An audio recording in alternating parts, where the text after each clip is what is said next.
नमस्कार, स्वागत है आपका मेरे YouTube चैनल ITI 360 डिग्रीज में। आज के इस वीडियो में हम डिस्कस करेंगे CTI प्रवेश परीक्षा के मॉडल पेपर नंबर 7 के बारे में, जो कि इलेक्ट्रीशियन और वायरमैन ट्रेड के छात्रों के लिए CTI प्रवेश परीक्षा की दृष्टि से अत्यंत ही महत्वपूर्ण है। मेरे प्रिय छात्रों, इससे पहले मैं 6 मॉडल पेपर इलेक्ट्रीशियन और वायरमैन ट्रेड के छात्रों के लिए ऑलरेडी बना चुकी हूँ। यदि आपने नहीं देखे हैं तो लिंक डिस्क्रिप्शन बॉक्स में अवेलेबल है, आप डिस्क्रिप्शन बॉक्स में जा करके उन वीडियोस को देख सकते हैं। तो मेरे साथ इस वीडियो के अंत तक बने रहिएगा। चलिए स्टार्ट करते हैं।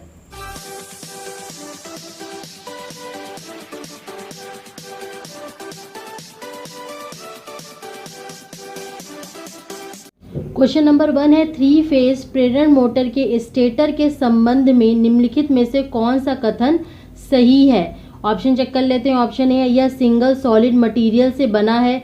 ऑप्शन बी है, इसमें सेलियंट पोल्स होते हैं। ऑप्शन सी है, टर्मिनलों को कम्यूटेटर के माध्यम से निकाला जाता है। ऑप्शन डी है, स्लॉट में वाइंडिंग स्थापित की जाती है। तो जो 3 फेज प्रेरण मोटर का स्टेटर होता है वो सिलेंड्रिकल होता है और उसमें स्लॉट्स कटे होते हैं जिसमें स्टेटर वाइंडिंग को इस किया जाता है, उसमें रखा जाता है उसमें। और साथ में ही क्या होता है, ये लैमिनेटेड होता है। तो इसलिए इसका आंसर क्या हो जाएगा, ऑप्शन डी, स्लॉट में वाइंडिंग स्थापित की जाती है। जो 3 फेज प्रेरण मोटर होता है, क्योंकि वो लैमिनेटेड होता है, इसलिए ऑप्शन ए गलत हो जाएगा कि यह सिंगल सॉलिड मटेरियल से बना है।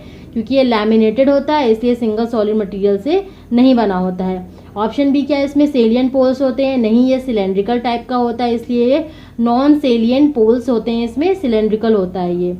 फिर ऑप्शन सी क्या दिया हुआ, टर्मिनलों को कम्यूटेटर के माध्यम से निकाला जाता है। क्योंकि 3 फेज प्रेरण मोटर एक AC मोटर होता है इसलिए इसमें कम्यूटेटर का इस्तेमाल नहीं किया जाता है। मोटर में कम्यूटेटर का कार्य होता है, DC मोटर में कम्यूटेटर का कार्य होता है DC को AC में परिवर्तित करना। क्वेश्चन नंबर 2 है, प्रेरण मोटर की तुल्यकालिक गति और रोटर की वास्तविक गति का अंतर क्या कहलाता है। ऑप्शन चेक कर लेते हैं। ऑप्शन है स्लिप स्पीड, ऑप्शन बी है रोटर स्पीड, ऑप्शन सी है मोटर स्पीड और ऑप्शन डी है पार्शियल स्पीड। तो जो इंडक्शन मोटर होते हैं, प्रेरण मोटर होते हैं, उसमें श्रिंकोनस स्पीड और रोटर स्पीड दोनों का जो डिफरेंस होता है उसको बोलते हैं स्लिप स्पीड। इसलिए इसका आंसर क्या हो जाएगा, ऑप्शन ए, स्लिप स्पीड। क्वेश्चन नंबर 3 है, DOL स्टार्टर का पूर्ण रूप क्या है। ऑप्शन चेक कर लेते हैं। ऑप्शन ए है direct online starter, option B है divert online starter, option C है direct offline starter, option D है डायरेक्ट ऑन स्टेटर। तो DOL स्टार्टर का पूर्ण रूप होता है डायरेक्ट ऑनलाइन स्टार्टर, इसलिए इसका आंसर क्या हो जाएगा, ऑप्शन ए, direct online starter. Question number 4 है, निम्नलिखित में से कौन सा रिले DOL स्टार्टर से जुड़ा होता है। ऑप्शन चेक कर लेते हैं। ऑप्शन ए है रीड रिले, ऑप्शन बी है इम्पल्स रिले, ऑप्शन सी है थर्मल ओवरलोड रिले और ऑप्शन डी है लैचिंग रिले। तो जो थर्मल ओवरलोड रिले होता है वो DOL स्टार्टर से जुड़ा होता है, इसलिए इसका आंसर क्या हो जाएगा, option C, thermal overload relay. Question number 5 है, सीलिंग फैंस के लिए आम तौर पर इस्तेमाल किए जाने वाला सिंगल फेज इंडक्शन मोटर कौन सा है। ऑप्शन चेक कर लेते हैं। ऑप्शन ए है permanent capacitor type, option B है यूनिवर्सल मोटर, ऑप्शन सी है capacitor start type, option D है capacitor start and run type. तो जो सीलिंग फैंस होते हैं उसमें परमानेंट कैपेसिटर टाइप मोटर इस्तेमाल किया जाता है, इसलिए इसका आंसर क्या होगा, option A, permanent capacitor type. Question number 6 है, अल्टरनेटर निम्न में से किस सिद्धांत पर कार्य करता है।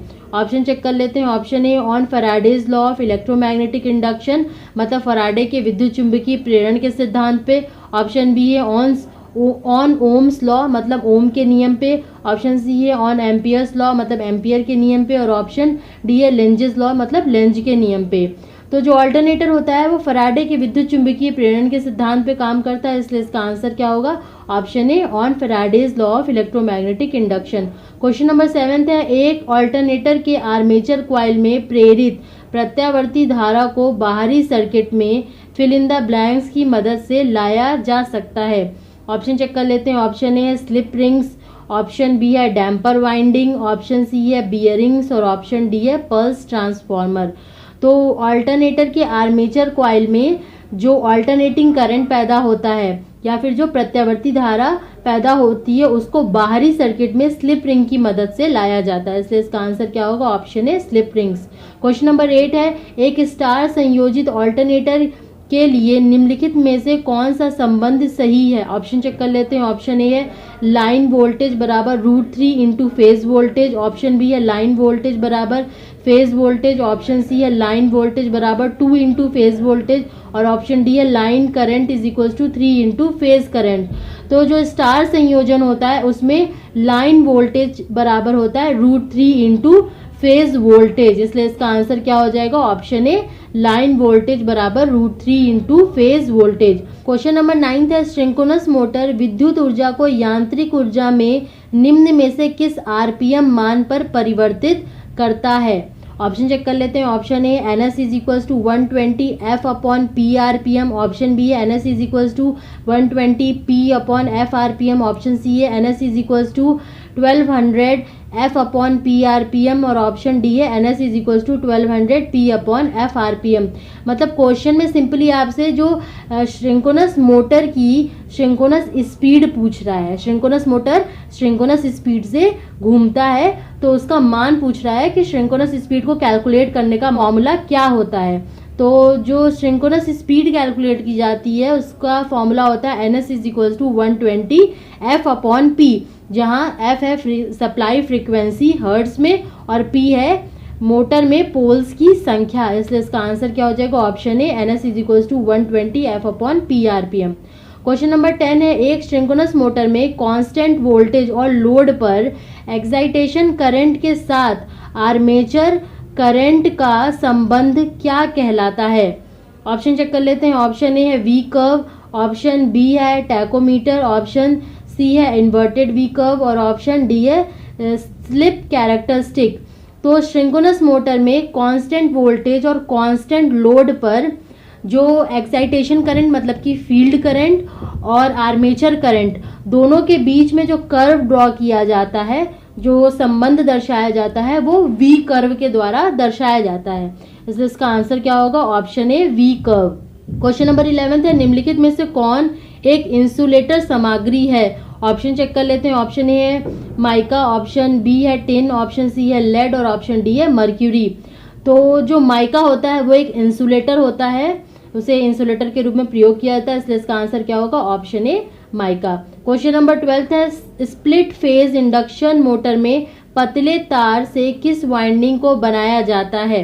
मतलब इसमें पूछ रहा है कि जो स्प्लिट फेज इंडक्शन मोटर होता है, स्प्लिट फेज इंडक्शन मोटर एक प्रकार का सिंगल फेज इंडक्शन मोटर होता है। उसमें जो वाइंडिंग, कौन सी वाइंडिंग होती है, वो थिन वायर से बनी होती है, पतले तार से बनी होती है। ऑप्शन चेक कर लेते हैं। ऑप्शन ए है स्टार्टिंग वाइंडिंग। ऑप्शन बी है रनिंग वाइंडिंग। ऑप्शन सी है both starting and running winding. और ऑप्शन डी है शंट वाइंडिंग। तो जो स्प्लिट फेज इंडक्शन मोटर होता है उसमें दो प्रकार की वाइंडिंग होती है, एक रनिंग वाइंडिंग होती है और स्टार्टिंग वाइंडिंग होती है, जिसमें से स्टार्टिंग वाइंडिंग को पतले तार से बनाया जाता है और रनिंग वाइंडिंग को मोटे तार से बनाया जाता है। इसलिए इसका आंसर क्या हो जाएगा? ऑप्शन ए starting winding. Split phase induction motor में स्टार्टिंग वाइंडिंग पतले तार की बनी होती है। क्योंकि स्टार्टिंग वाइंडिंग पतले तार की बनी होती है तो इसलिए क्या होगा? इसका रेजिस्टेंस हाई होगा। तो क्वेश्चन ऐसे पूछ सकता है कि स्प्लिट फेज इंडक्शन मोटर में कौन सी वाइंडिंग का रेजिस्टेंस हाई होता है और इंडक्टेंस कम होता है? तो स्टार्टिंग वाइंडिंग का रेजिस्टेंस हाई होता है क्योंकि आर बराबर रेजिस्टेंस बराबर क्या होता है? रो एल अपॉन ए। मतलब रेजिस्टेंस जो होता है वो एरिया ऑफ क्रॉस सेक्शन के इनवर्सली प्रोपोर्शनल होता है, व्युत क्रमानुपाती होता है। तो अगर एरिया ऑफ क्रॉस सेक्शन घटेगा, कटाक्ष क्षेत्रफल घटेगा तो रेजिस्टेंस बढ़ेगा। तो अगर वाइंडिंग पतली होगी तो उसका जो रेजिस्टेंस होगा वो बढ़ेगा। और रनिंग वाइंडिंग जो होती है वो कम रेजिस्टेंस वाली वाइंडिंग होती है। तो इस पॉइंट को भी आप ध्यान रखना। क्वेश्चन नंबर 13 है, भारत में घरेलू उपभोक्ता के लिए connection fill in the blank से प्रदान किया जाता है। ऑप्शन चेक कर लेते हैं। ऑप्शन है DC 2 वायर। ऑप्शन बी है 3 फेज 3 वायर। ऑप्शन सी है 3 फेज 4 वायर। ऑप्शन डी है DC 3 वायर। तो भारत में जो डोमेस्टिक कंज्यूमर होते हैं, घरेलू उपभोक्ता होते हैं, उनको 3 फेज 4 वायर सिस्टम से कनेक्शन प्रदान किया जाता है ताकि उन्हें एक फेज और 3 फेज 4 वायर का मतलब क्या हुआ? 3 फेज और एक न्यूट्रल, तो इसलिए क्या हो गया 3 फेज 4 वायर, टोटल 4 वायर हो गए RYB और एक न्यूट्रल वायर और 3 फेज कनेक्शन है। तो इसको इसलिए इस्तेमाल किया जाता है क्योंकि हम जानते हैं कि जो घरेलू उपभोक्ता होते हैं वो जनरली सिंगल फेज सप्लाई लेते हैं, तो उन्हें एक फेज और एक न्यूट्रल से सप्लाई दिया जा सके। और बहुत से उपभोक्ता होते हैं जिनकी डिमांड ज़्यादा होती है तो उन्हें 3 फेज कनेक्शन भी दिया जाता है, तो उन्हें 3 फेज और एक न्यूट्रल वायर का कनेक्शन दे दिया जाता है। तो इसलिए जो भारत में घरेलू उपभोक्ता होते हैं उनको 3 फेज 4 वायर से सप्लाई दी जाती है, इसलिए इसका आंसर क्या हो जाएगा option C 3 phase 4 wire connection. Question number 14 है रेक्टिफायर सर्किट में प्रयुक्त भाग संख्या IN 4007 क्या है? ऑप्शन चेक कर लेते हैं। ऑप्शन ए है solid state diode, option B है vacuum tube diode, option C है मर्क्यूरी आर्क वॉल्व और ऑप्शन डी है नन ऑफ दीज। तो रेक्टिफायर सर्किट में जो IN 4007 यूज किया जाता है वो एक सॉलिड स्टेट डायोड होता है, इसलिए इसका आंसर क्या होगा option A solid state diode. Question number 15 है फुल वेव रेक्टिफायर में सेंटर टैप्ड ट्रांसफॉर्मर के साथ कितने डायोड प्रयोग किए जाते हैं? ऑप्शन चेक कर लेते हैं। ऑप्शन ए है 2, ऑप्शन बी है 4, ऑप्शन सी है 1 और ऑप्शन डी है 6। तो जो फुल वेव रेक्टिफायर होता है जिसमें सेंट्रल टैप ट्रांसफॉर्मर प्रयोग किया जाता है उसमें 2 डायोड इस्तेमाल किए जाते हैं, इसलिए इसका आंसर क्या होगा ऑप्शन ए 2। क्वेश्चन नंबर 16 है fill in the blanks UPS का एक महत्वपूर्ण हिस्सा है, मतलब जो भी ऑप्शन में दिया हुआ है उसमें से कौन सा एक यूपीएस का बहुत ही इंपॉर्टेंट भाग है? ऑप्शन चेक कर लेते हैं। Option A static bypass switch, option B है SMPS, ऑप्शन सी है बुकॉज रिले और ऑप्शन डी है डायनमो। तो जो स्टैटिक बाईपास स्विच होता है जिसको कभी कभी आप देखेंगे लिखा होगा SBS, ये यूपीएस का एक महत्वपूर्ण हिस्सा होता है, इसलिए इसका आंसर क्या होगा option A static bypass switch. Question number 17 है फिल इन द ब्लैंक्स का प्रयोग विद्युत सर्किट को बंद ऑब्लिक चालू करने के लिए किया जाता है, मतलब निम्नलिखित में से किसका प्रयोग विद्युत सर्किट को स्टार्ट करने के लिए या फिर उसे बंद करने के लिए किया जाता है? ऑप्शन चेक कर लेते हैं। ऑप्शन ए है कॉन्टैक्टर, ऑप्शन बी है इंडिकेटर, ऑप्शन सी है फ्यूज और ऑप्शन डी है वोल्ट मीटर। तो इसमें से जो कॉन्टैक्टर है उसका प्रयोग करते हैं विद्युत सर्किट को बंद या चालू करने के लिए, ये एक प्रकार की स्विचिंग डिवाइस होती है, इसलिए इसका आंसर क्या होगा option A contactor. Question number 18 है एक इलेक्ट्रिक आयरन की सपाट तल की सतह को फिल इन द ब्लैंक्स कहा जाता है? ऑप्शन चेक कर लेते हैं। ऑप्शन ए है सोल प्लेट, ऑप्शन बी है स्लीव, ऑप्शन सी है माइका इंसुलेशन और ऑप्शन डी है टॉप कवर। तो जो इलेक्ट्रिक आयरन होता है उसका जो सपाट तल होता है, जो बॉटम का सबसे ज्यादा एक प्लेन सरफेस होता है उसको बोलते हैं सोल प्लेट, इसलिए इसका आंसर क्या होगा option A soul plate. Question number 19 है हीटिंग एलिमेंट की धारा को नियंत्रित करने के लिए फिल इन द ब्लैंक्स का प्रयोग वाटर हीटर में किया जाता है? ऑप्शन चेक कर लेते हैं। Option A thermostats, option B है लेवल इंडिकेटर, ऑप्शन सी है रिफ्लेक्टर, ऑप्शन डी है ड्रिप कंट्रोल डिवाइस। तो जो वाटर हीटर होता है उसमें जो हीटिंग एलिमेंट होता है उसकी धारा को नियंत्रित करने के लिए थर्मोस्टैट्स का प्रयोग किया जाता है, इसलिए इसका आंसर क्या होगा option A thermostats. Question number 20 है एक डबल स्क्विरल केज प्रेरण मोटर के फिल इन द ब्लैंक्स होते हैं? ऑप्शन चेक कर लेते हैं। ऑप्शन ए स्टेटर में 2 सीरीज वाइंडिंग, ऑप्शन बी है स्टेटर में 2 समांतर वाइंडिंग, ऑप्शन सी है रोटर में 2 समांतर वाइंडिंग और ऑप्शन डी है 2 रोटर विपरीत दिशा में चलते हैं। तो जो डबल स्क्विरल केज प्रेरण मोटर होती है उसके रोटर में 2 समांतर वाइंडिंग्स होती हैं, तो इसलिए इसका आंसर क्या होगा ऑप्शन सी रोटर में 2 समांतर वाइंडिंग। क्वेश्चन नंबर 21 है हाइडल पावर स्टेशन में fill in the blanks alternator को चलाता है जो यांत्रिक ऊर्जा को विद्युत ऊर्जा में परिवर्तित करता है। मतलब क्वेश्चन में ये पूछ रहा है कि जो हाइडल पावर स्टेशन होते हैं, जो हाइड्रो इलेक्ट्रिक पावर प्लांट होते हैं, तो उसमें ऑल्टरनेटर को यांत्रिक ऊर्जा इनपुट देने का काम कौन करता है, मतलब उसमें जो प्राइम मूवर होता है वो कौन होता है? ऑप्शन चेक कर लेते हैं। ऑप्शन ए है वाटर टरबाइन, ऑप्शन बी है पेन स्टॉक, ऑप्शन सी है ड्राफ्ट ट्यूब और ऑप्शन डी है टेल रेस। तो जो हाइड्रो इलेक्ट्रिक पावर प्लांट होते हैं या हाइडल पावर स्टेशन होते हैं उसमें वाटर टरबाइन जो होता है वो अल्टरनेटर को यांत्रिक ऊर्जा प्रदान करता है और अल्टरनेटर यांत्रिक ऊर्जा को वैद्युतिक ऊर्जा में परिवर्तित करता है। या फिर क्वेश्चन को ऐसे पूछ सकते हैं कि हाइड्रो इलेक्ट्रिक पावर प्लांट में प्राइम मूवर का काम कौन करता है, तो वाटर टरबाइन करता है प्राइम मूवर का काम हाइड्रो इलेक्ट्रिक पावर प्लांट में, इसलिए इसका आंसर क्या होगा, option A water turbine. Question number 22 है, थर्मल पावर स्टेशन में थर्मल ऊर्जा को फिल इन द ब्लैंक्स के द्वारा यांत्रिक ऊर्जा में परिवर्तित किया जाता है।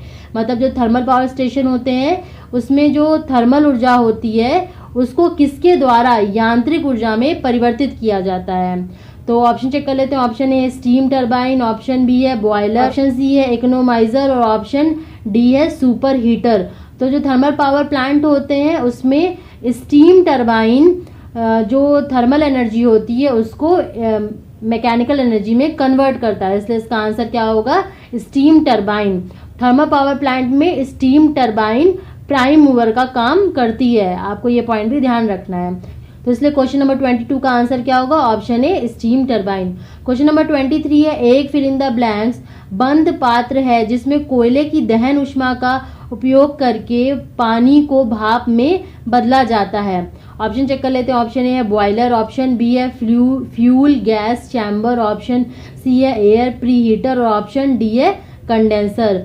तो क्वेश्चन में ये पूछ रहा है कि कौन सा ऐसा बंद पात्र है, एक क्लोज कंटेनर है जिसमें कोयले को जला करके उसकी ऊष्मा का प्रयोग करके पानी को भाप में बदला जाता है। तो यह काम बॉयलर में किया जाता है, इसलिए इसका आंसर क्या होगा, option A boiler. Question number 24 है, बायोगैस का मुख्य घटक फिल इन द ब्लैंक्स है। मतलब बायोगैस का मेन कंपोनेंट क्या है, क्वेश्चन में ये पूछ रहा है। तो ऑप्शन चेक कर लेते हैं। ऑप्शन ए है मीथेन, ऑप्शन बी है ऑक्सीजन, ऑप्शन सी है नाइट्रोजन और ऑप्शन डी है टिटेनियम। तो बायोगैस का जो मेन कंपोनेंट होता है वो होता है मीथेन, इसलिए इसका आंसर क्या होगा, option A methane. Question number 25 है, संयुक्त ट्रांसमिशन और डिस्ट्रीब्यूशन नेटवर्क को फिल इन द ब्लैंक्स के रूप में जाना जाता है। ऑप्शन चेक कर लेते हैं। ऑप्शन ए है पावर ग्रिड, ऑप्शन बी है बस बार्स, ऑप्शन सी है load dispatch centre, option D है वायर नेट। तो जो एक संयुक्त ट्रांसमिशन और डिस्ट्रीब्यूशन नेटवर्क होता है उसे पावर ग्रिड के नाम से जाना जाता है, इसलिए इसका आंसर क्या होगा, ऑप्शन ए पावर ग्रिड। ये थे 25 महत्वपूर्ण प्रश्न जो कि सीटीआई प्रवेश परीक्षा की दृष्टि से इलेक्ट्रीशियन और वायरमैन ट्रेड के छात्रों के लिए बहुत ही महत्वपूर्ण है। मेरे प्रिय छात्रों, ऐसे और भी मॉडल पेपर मेरे चैनल पे अपलोड किए जाएंगे, तो यदि आपने मेरे चैनल को सब्सक्राइब नहीं किया तो मेरे चैनल को सब्सक्राइब कर ले और साथ में नोटिफिकेशन बेल दबा ले, ताकि जैसे ही कोई वीडियो अपलोड हो उसका नोटिफिकेशन आपके पास तुरंत पहुंच जाए। धन्यवाद।